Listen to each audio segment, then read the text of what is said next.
வணக்கம். நீங்கள் இணைந்திருப்பது உதயன் டிஜிட்டல் வலையொலியின் பிரதான செய்திகளுடன். செய்தி தொகுப்பு உதயன் டிஜிட்டல் செய்தி பிரிவு. செய்திகளுடன் இணைந்திருக்கும் நான் லிஷா தரணீஸ்வரன். யாழ்ப்பாணம் செம்மணி புதைக்குழி தொடர்பான வழக்கு நாளை மீண்டும் விசாரணைக்காக எடுத்துக் கொள்ளப்பட உள்ளது. புதைக்குழியின் மண் மாதிரிகள் தொடர்பான அறிக்கை உள்ளிட்ட பல்வேறு விடயங்கள் நீதிமன்றத்தால் கோரப்பட்டிருந்த நிலையில் நாளைய வழக்கு பெரிதும் எதிர்பார்க்கப்படுகின்றது. செம்மணி மனித புதைக்குழி மீதான 2ஆம் கட்ட அகழ்வு பணிகள் தற்போது இடம்பெற்று வருகின்றன.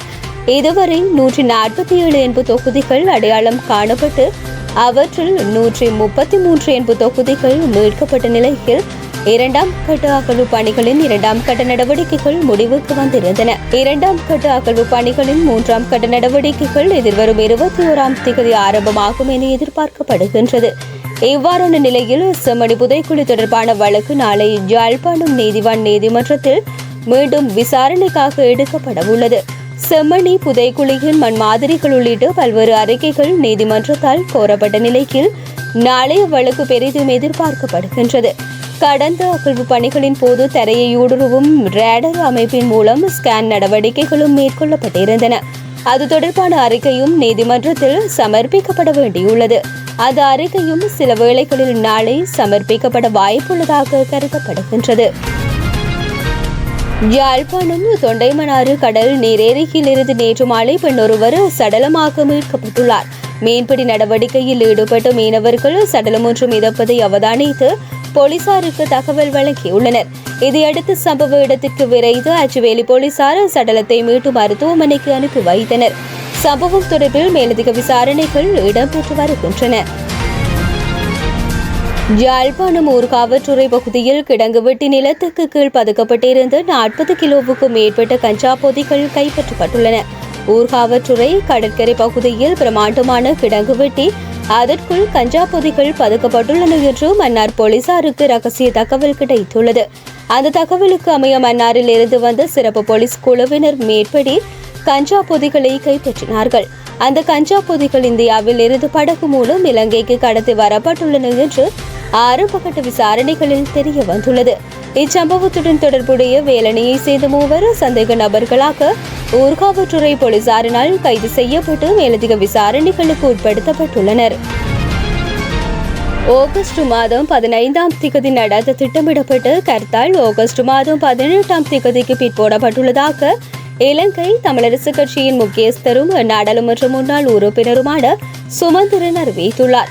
தமிழர்களின் தாயகமான வடக்கு கிழக்கில் நிலை கொண்டுள்ள அளவுக்கு அதிகமான இராணுவ பிரசன்னம் குறைக்கப்பட வேண்டும் என்றும் முத்து ஐயன் கட்டு பகுதியில் இராணுவத்தினரின் தாக்குதலில் உயிரிழந்ததாக கூறப்படும் இளைஞரின் இறப்புக்கு நீதி கோரியும் ஆகஸ்ட் மாதம் 15ஆம் தேதி கர்த்தாலை நடாத்துவதற்கு தமிழரசு கட்சி அழைப்பு விடுத்திருந்தது. எனினும் ஆகஸ்ட் மாதம் 15ஆம் தேதியன்று மன்னார் மடு திருத்தல பெருவிழா நடைபெறவுள்ளது. இலங்கையின் அனைத்து பாகங்களிலும் இருந்தும் லட்சக்கணக்கான மக்கள் வருகை தரும் திருவிழா நாளில் கர்த்தாலுக்கு அழைப்பு விடுக்கப்பட்டுள்ள முடிவுக்கு பல தரப்பினரும் தமது எதிர்ப்பை வெளியிட்டனர். குறிப்பாக கர்த்தாலை ஏற்றுக்கொள்ள முடியாது என்று மன்னார் மறை மாவட்டம் வெளிப்படையாக அறிவித்தது. அத்துடன் நல்லூர் உற்சவத்தை காரணமாக குறிப்பிட்டும் கர்த்தாலை புரிதொரு தினத்துக்கு மாற்றுவதே பொருத்தமானதாக இருக்கும் என்று வலியுறுத்தப்பட்டது. இவ்வாறான பின்னணியிலேயே கர்த்தால் ஆகஸ்ட் மாதம் 18ஆம் தேதிக்கு பிற்போடப்பட்டுள்ளது. வடக்கு மற்றும் கிழக்கு மாகாணங்களில் இன்று முதல் எதிர்வரும் 16ஆம் தேதி வரை மழை தொடரும் என்று யாழ்ப்பாண பல்கலைக்கழக புவியியல் துறையின் தலைவரும் வானிலை ஆய்வாளருமான நாகமுத்து பிரதீபராஜா தெரிவித்துள்ளார். அவர் மேலும் தெரிவிக்கையில் வங்காள விரிகுடாவில் வளிமண்டல மேலடுக்கு சுழற்சி ஒன்று உருவாக்கியுள்ளது. இது மேற்கு வடமேற்கு திசை நோக்கி நகர்ந்து நாளைய தினம் இந்தியாவின் ஆந்திர மாநில கடற்கரையோரமாக நிலை கொள்ளும் என எதிர்பார்க்கப்படுகின்றது. இதன் காரணமாக இன்று முதல் எதிர்வரும் 16ஆம் தேதி வரை வடக்கு மற்றும் கிழக்கு மாகாணங்களின் சில பகுதிகளுக்கு மிதமான மழை கிடைக்கும் வாய்ப்புள்ளது என்றார். அரசு சேவையில் மேலும் 62,000 பேரை இணைத்துக் கொள்ள தீர்மானிக்கப்பட்டுள்ளது என்று ஜனாதிபதி அனுரகுமார திசாநாயக்க தெரிவித்துள்ளார்.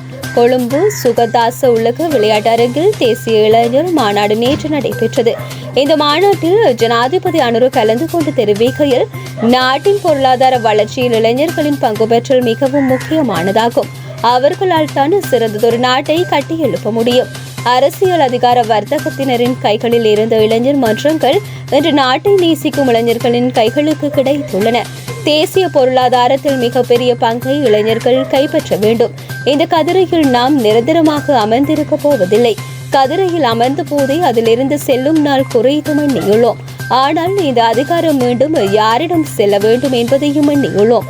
எதிர்கால இளைய தலைமுறையினர் வசமே அதிகாரம் செல்ல வேண்டும்.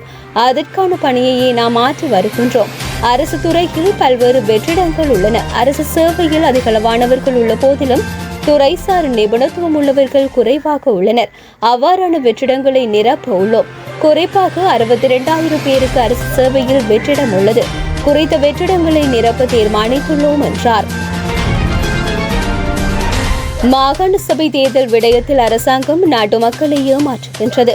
மாகாண சபை தேர்தலை நடாத்துவதற்கு இதுவரை இந்த நடவடிக்கையும் அரசாங்கம் எடுக்கவில்லை என்று ஐக்கிய மக்கள் சக்தியின் கம்பகா மாவட்ட நாடாளுமன்ற உறுப்பினர் காவித ஜெயவர்தன தெரிவித்துள்ளார். இது தொடர்பில் அவர் மேலும் தெரிவிக்கையில், நாட்டில் புறையோடி போயுள்ள இன பிரச்சினைக்கு தீர்வு காண வேண்டிய பொறுப்பு ஆட்சிக்கு வரும் சகல அரசாங்கங்களுக்கும் உண்டு. இன பிரச்சினைக்கு தீர்வு காணும் பொருட்டு மாகாண சபை முறைமை அறிமுகப்படுத்தப்பட்டது. தேர்தல் முறைமை காரணமாக மாகாண சபை தேர்தல் பல ஆண்டு காலமாக கால வரையறையின்றி பிற்போடப்பட்டுள்ளது. மாகாண சபை தேர்தலுக்கான நடவடிக்கைகள் மேற்கொள்ளப்படுகின்றன என்று அரசாங்கம் நாட்டு மக்களை ஏமாற்றுகின்றது. இந்த விடயத்தில் அரசாங்கம் வெளிப்படைத்தன்மையுடன் செயற்படவில்லை. மாகாண சபை தேர்தலை நடாத்துவதற்குரிய சாதகமான சூழல் தற்போது தோற்றம் பெற்றுள்ளது. அதை அரசாங்கம் பயன்படுத்திக் கொள்ள வேண்டும். தேர்தலை வெகு விரைவில் நடாத்த வேண்டும் என்றார். உயிர்த்த ஞாயிறு தாக்குதலுடன் தொடர்புடைய விசாரணைகளை இரட்டடிப்பு செய்து பிரதான சூத்திரதாரியை பாதுகாக்கும் தேவைப்பாடு சஜித் அணிக்கும் உள்ளது என்பதையே பாதுகாப்பு பிரதி அமைச்சருக்கு எதிரான நம்பிக்கையில்லா பிரேரணை வெளிப்படுத்துகின்றது. இவ்வாறு அரசாங்கம் அறிவித்துள்ளது.